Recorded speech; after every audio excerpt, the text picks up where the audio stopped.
Today, I want to talk to you about a subject matter that's a little bit heavy. If you watch videos on this channel, then you know that I usually talk about buying and selling real estate in the greater Tampa area, living in Florida. I tour neighborhoods. I talk about amenities and incentives, builder specials. But today's topic is about what to do with your aging parents' home. Come on, let's go. If you are around my age in your late 40s, mid 50s, then maybe you are going through some of the same things that I recently went through. I have a mom. My dad passed away 20 something years ago, but I have a mom who was living in the house that I went to middle school and high school in, and she was living there by herself. My mom and dad bought that house in the early 80s in Sarasota, which is about an hour and a half south of where I live right now. It's just a very small, modest house. Sarasota sounds so fancy, right? But it's a small, modest home. And after my dad passed away, she continued to live there. The house is paid off, thank goodness. But I noticed in the last few years that it was getting more and more difficult for her to maintain, to live there by herself. She was not driving as much anymore. She needed some help with that, and I was a little bit too far away to give, any type of assistance. And frankly, she could not come and live with me because my house is not set up for her situation physically. And I'm an only child. Basically, I have half siblings, but they were not going to be involved in any of these decisions that needed to be made. And so, your situation could be completely different, but the bones of the situation will be very similar. You have an aging parent, you have a house with contents, and you need to figure out how to help, you know, the mom or dad or both of them, and also what to do with the contents of the home and what to do with the home. So that stuff will stay pretty consistent. All the different scenarios that could come into play, like siblings, people living out of state, all that kind of stuff can get very complex and difficult, I suppose. So maybe you might think, oh, that's so much easier that she had to do it by herself, or got to do it by herself and didn't have to discuss things with people and make decisions with people. And I could see where someone could think that, but I will say it was very daunting for me to be the only decision maker, the only person doing anything with all of it. It was a lot. It was a lot. So I'm going to start with my personal experience from start to finish. I'm not going to do it all in this one video because it's impossible to do. And hopefully I'll be able to share some ideas that might help you if you're going through a very similar situation. So first of all, many years ago, I started talking to my mom about, hey, you should maybe start to consider what you would like to do. What's your next step? Is there a place locally that you would like to go to? Because I thought maybe she would want to stay locally, right? She has friends there. And I didn't want to uproot her from that life that she knew in Sarasota. But she kept saying, no, I want to be up by you. I want to be up by you. I said, well, look at these facilities. I would encourage her to look online. She knew how to look online. She knew how to search online. I would even send her links to places. I said, find some places. Let's make some decisions. We can go look at places. And she never really did that. Never really did that. That was very frustrating to me at the time. But now we, keep moving forward, right? And about 2 years ago, she got out of bed one morning, and she didn't fall and hurt herself or break anything, but she kind of slid down and she couldn't get back up. And she waited a couple of hours before she called me or the neighbor. I said there was no reason to wait. So we called 911. I was an hour and a half away. They went and got her. They took her to a local hospital. And from there, she stayed there for 3 days. She went to a rehab facility, she went to, oh gosh, no, she went to skilled nursing slash rehab right after that for probably about 6 or 7 weeks. And then she went straight into assisted living where she lives now, which is an hour and a half north of Sarasota. So she never went back home, ever. except for to swing by one day and pick out a few clothes. Um, so it was, traumatic for her, I know, but also, the day that she left that house and never really came back, I was now charged with what to do with all the contents of the home and the home itself. And it took me a while to get, you know, into a position where I could figure out what my steps were going to be. And I'm a real estate broker. Um, so it wasn't, about the house at this point. It was about the person and the personal property. Because I couldn't even think about what I was going to do with the house yet. And so what I'm saying to you is, as a professional in real estate, it was difficult for me because really at this point I wasn't in that role. I was in the role of a daughter having to take care of a parent. And the steps that I took, it was a slow go because I had to figure out what it was that she could take to her new place, what would fit in this very small condo. So she went from like a small house, 1,100 square feet ish, to a much smaller, less than 500 square feet studio apartment in assisted living. And so she could not take a lot of stuff. And there were other things that she needed to get that would fit in the studio that she didn't have in her home, like a single bed that had a lift on it or whatever. So there were decisions that needed to be made more immediately, which I did, and got her set up kind of homey. But that took a while because it didn't seem like anything I did made her happy. And those are uh, things that your relationship may be different than my relationship with my mom, but she was unhappy to be there, um, and expressed herself very much so about that. And that was hard for me because I was doing the best as her daughter to make her happy. And nothing I did was seeming to do that. And, we made it pretty, we made it comfortable, we made it nice. And I say we because my kids and my husband helped get the studio set up. And it just wasn't good enough. That's a story for another day. And you may experience that kind of thing. And I hope that you don't. But people do, they have trouble transitioning from a place that they loved to a place that they don't really want to be. So be prepared for that, I guess, is my advice. It could happen to you. Maybe it won't. And not sure, I don't think I mentioned, but it was not an option for her to come and live at my home because my home is not set up for her physical condition. It never really can be, honestly. It's a very, very old home. It has steps everywhere. And that's just not, it's not something that we could even handle because she needed to have hands on help as well. And so once I got her set up, then I had to get into a mindset of now I've got a whole entire house full of stuff. I mean, stuff. And it wasn't a hoarding situation at all. She kept it very nice and tidy, but there were things that were in that home that I remember as a kid in the 70s, um, which, that's nostalgic and everything, but I don't have a need for that kind of furniture. It's not antique, it's not worth anything. It just was their furniture or, it was stuff, a lot of stuff. And I think if you get into the mindset of, what is valuable, what is just stuff, what can be donated to be useful to other people. If you can kind of start to get things in those categories, it will help you move forward.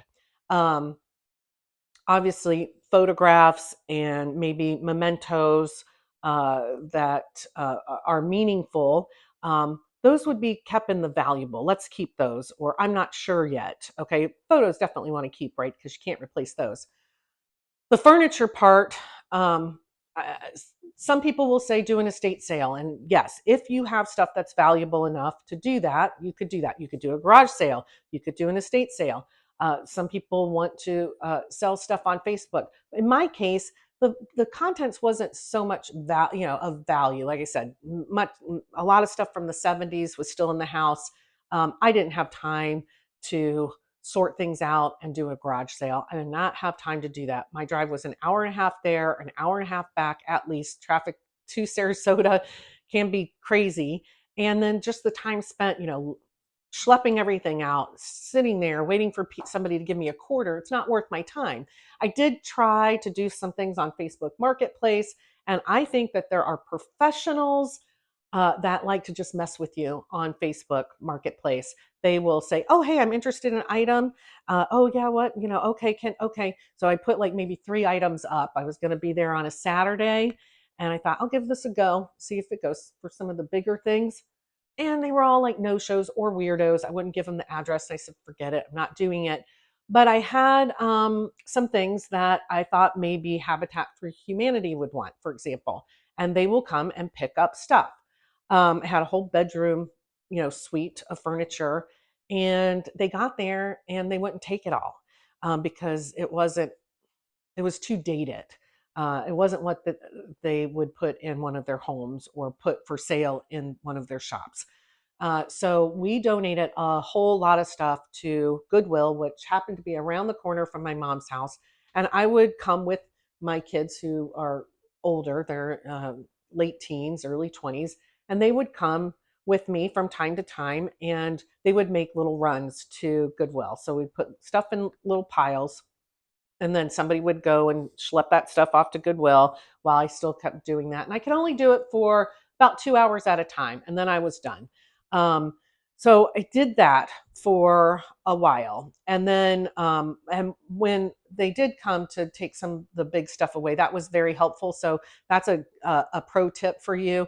Once you get some of the big things out of the house, it helps you see things in a different light. Now, if you hire an estate company to go through the stuff after you go through the valuables that you want to keep, after you sort through that stuff and take that out of the house, then an estate company can come in, they can organize everything, they can have a sale, and then they take away everything else that doesn't sell and they have a cleaner come in and clean.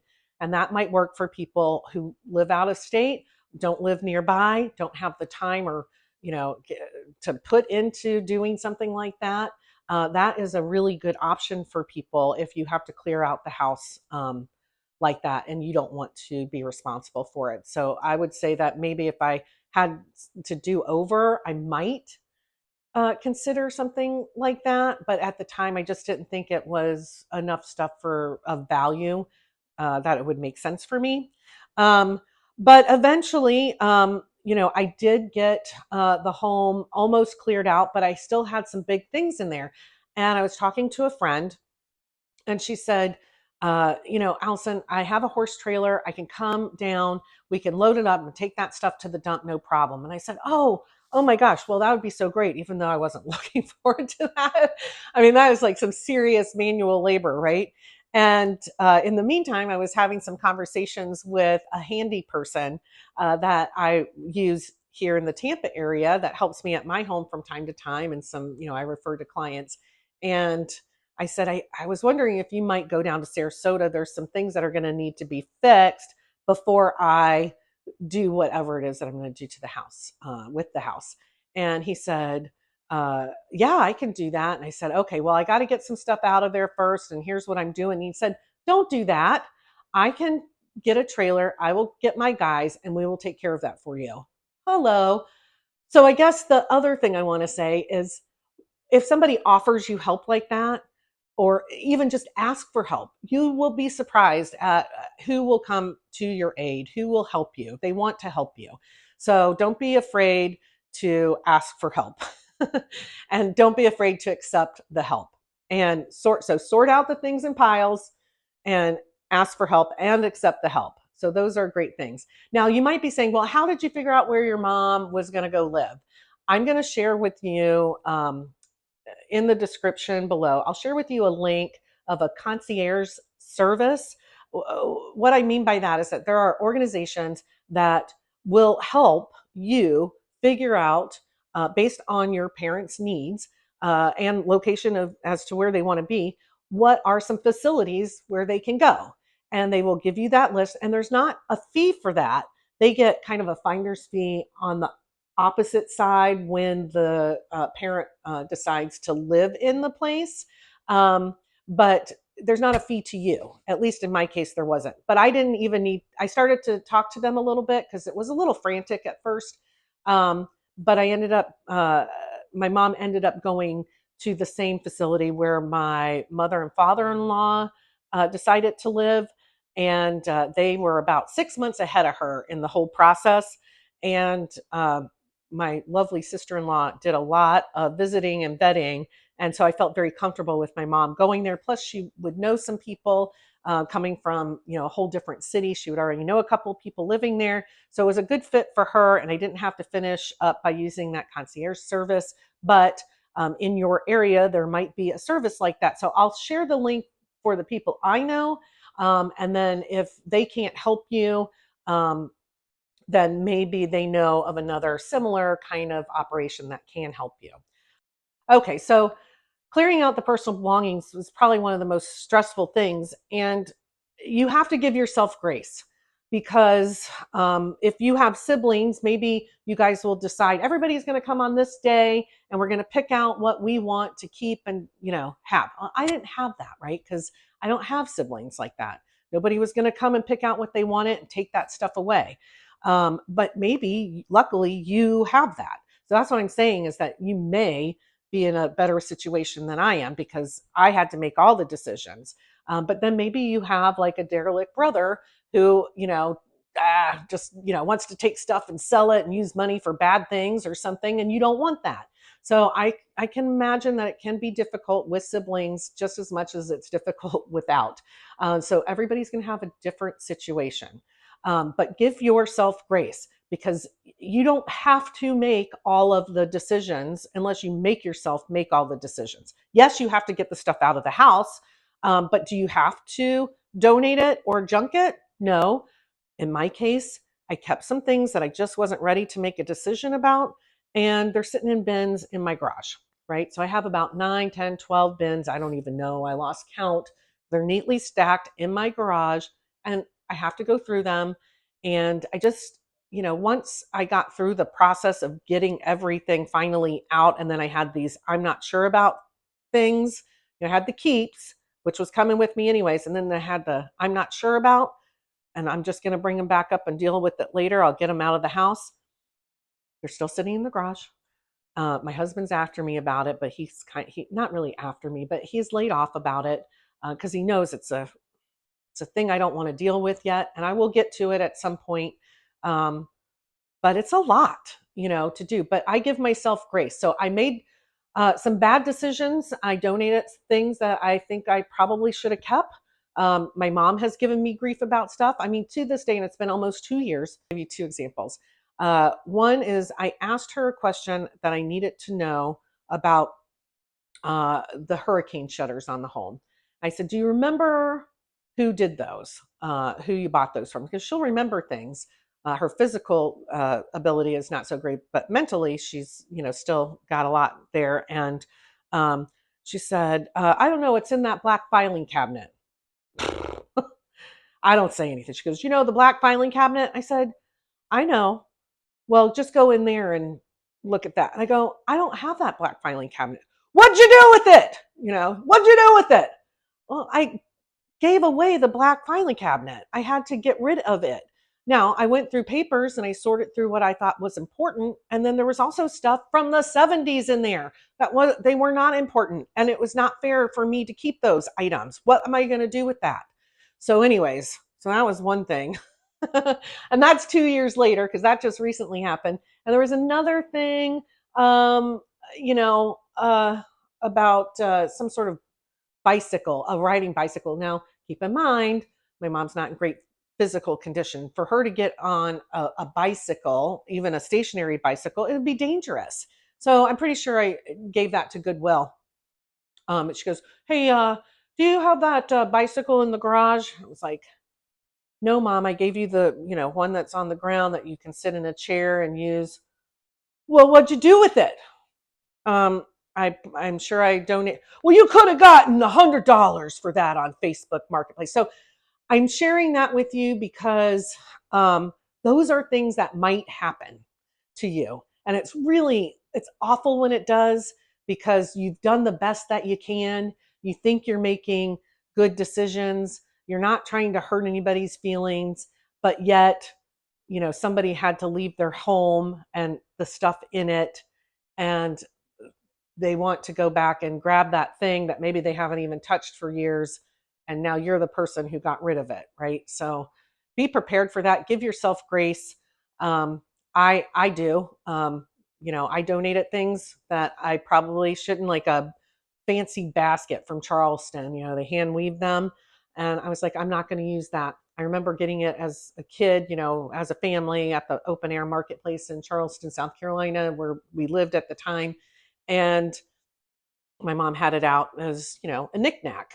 And I donated it. And then a couple months later, I went to Charleston with my girls, with my daughters, and we were walking around and we were in the open air market. And they, when they're selling those baskets for like $250, $350 for the small ones. And I was like, oh my gosh. But okay, money's going to come and go. Things are going to come and go, and it's going to be okay. So give yourself the grace.